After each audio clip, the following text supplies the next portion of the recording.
In 1983, a classified Army unit at Fort Meade received a protocol document, not a theory, a step-by-step curriculum for teaching human beings to read locations they had never visited. The program was called Coordinate Remote Viewing. The U.S. government, through the CIA's SRI research contracts and the Army's operational unit at Fort Meade, didn't fund it because they thought it was interesting. They funded it because they thought it was working.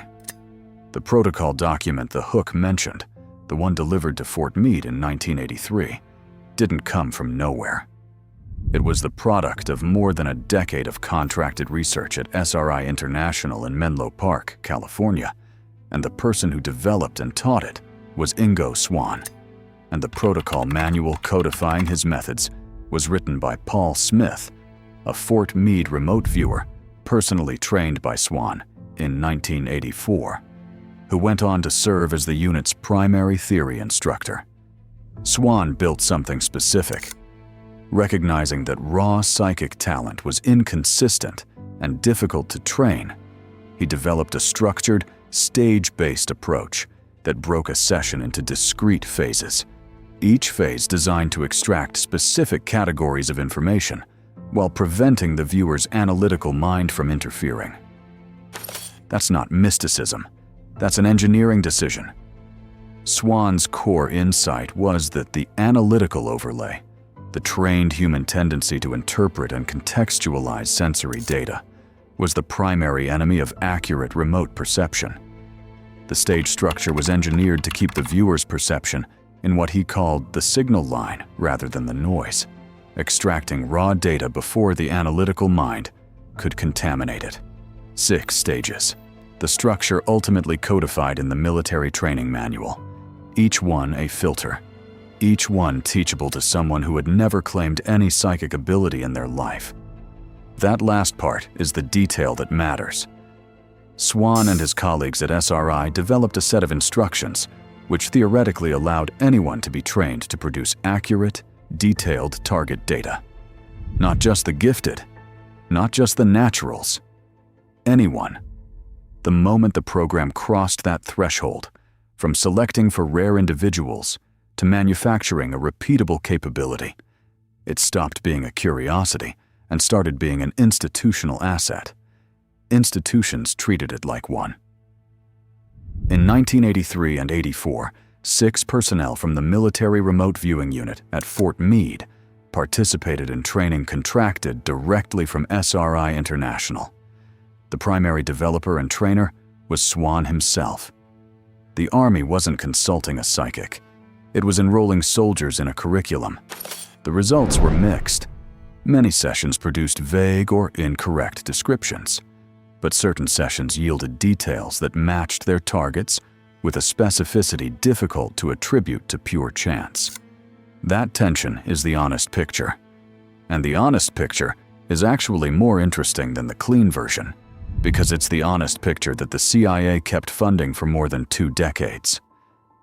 The session cited most in the declassified record is Pat Price at Semipalatinsk in July 1974.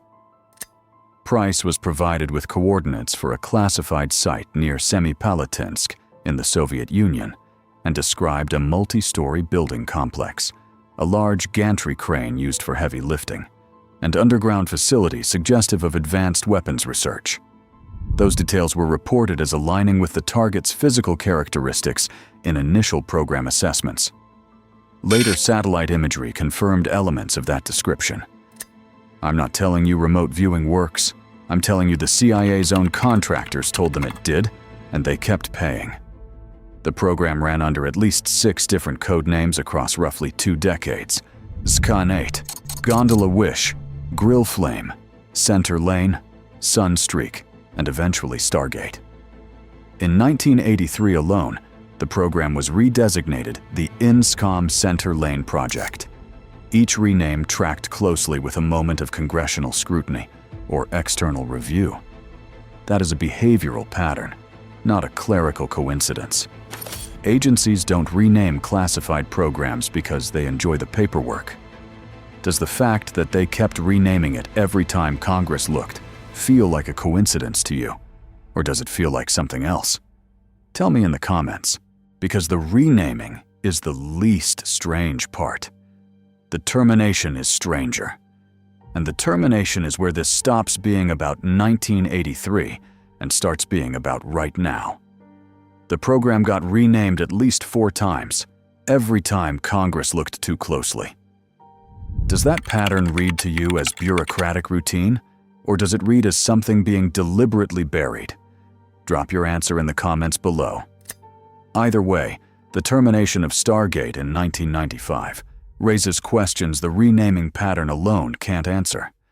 The termination of Stargate in 1995 is where the official story tries hardest to close the door, and where the door stays noticeably ajar. In September of that year, the CIA commissioned the American Institutes for Research to evaluate the program. The AIR report, dated September 29, 1995, was produced by AIR researchers and included independent assessments by statistician Jessica Utz and psychologist Ray Hyman.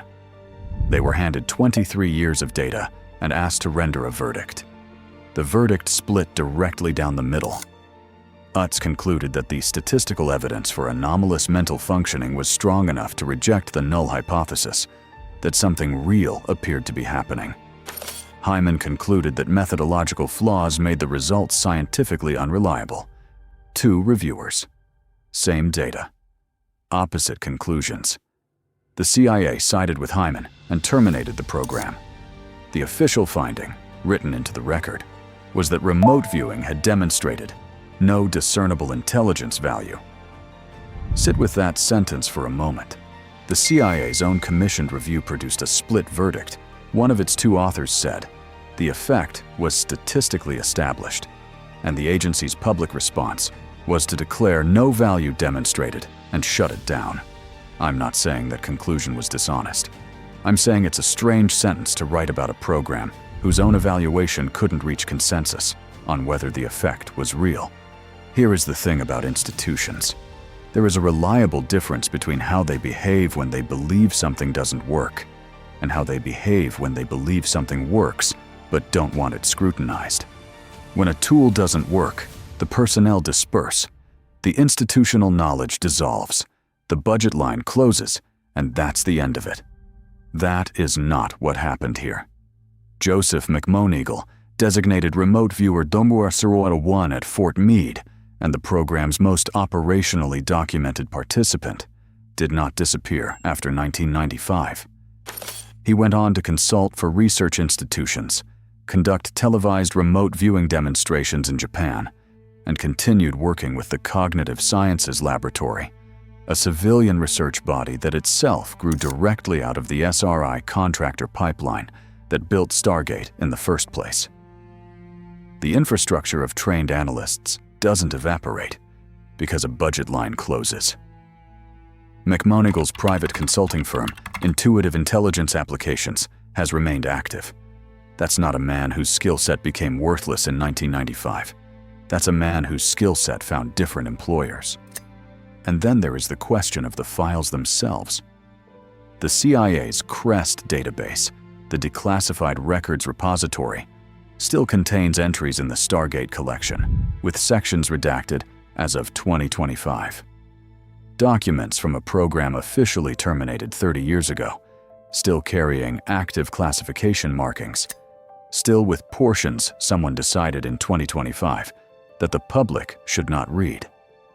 Classification is a resource. Agencies don't spend it on things they consider embarrassing failures. They spend it on things that still matter. The geopolitical picture makes that harder to dismiss. The U.S. intelligence community has publicly acknowledged monitoring both China's investment in what its own military literature describes as research into exceptional human function, and Russia's documented history of psychotronic research programs that ran parallel to Stargate for decades. 3 of the world's most sophisticated intelligence services have all independently decided this question is worth sustained institutional attention. I'm not claiming any of those programs work. I'm noting that revealed preference What powerful actors actually spend money on is a different kind of evidence than what they say at press conferences. So here is where the through line lands. In 1983, the CIA didn't just fund a curiosity, it formalized a methodology, enrolled soldiers in a curriculum, and built something replicable. In 1995, it said it was done. But the personnel stayed active. The research infrastructure migrated rather than dissolved. The files remained partially classified into 2026, and 3 major intelligence services continue treating the underlying question as an open one. The official record has never satisfyingly answered the thing that actually matters, not whether remote viewing works, but why, if it didn't, any of this required protecting 30 years later. Subscribe if the gap between terminated and still classified bothers you as much as it bothers me. The next one goes deeper